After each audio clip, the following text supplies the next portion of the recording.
This week on Fast Car to NASCAR with Mike Wallace, NASCAR Camping World Truck Series team owner Willie Allen talked about a key moment in his early career when he met a country music songwriter while go-kart racing.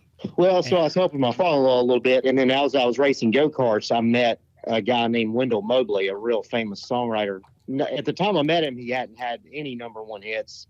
We kind of parked beside each other at the go-kart track. He raced go-karts, and he raced in a different class. He raced in heavy, and I raced in light and medium, and became real good friends with him. And man, his career started to take off.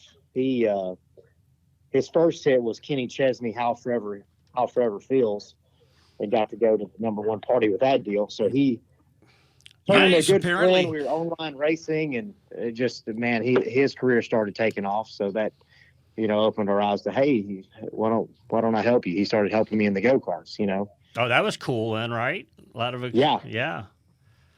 So then he's like, hey, what do you think about trying to get a truck to run at Nashville? Because he saw Keith running a truck.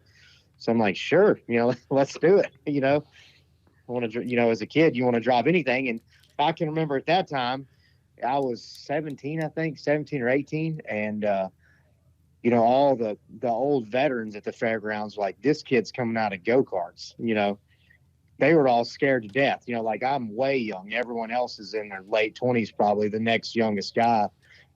Now I'd be, at 17, you're old. Yeah. But then I was like super young, like all the guys like, oh, you shouldn't do it.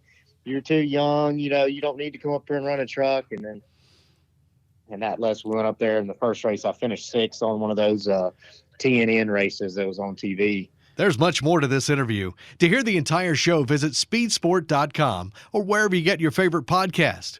Or watch this or other great podcasts at speedsport.tv.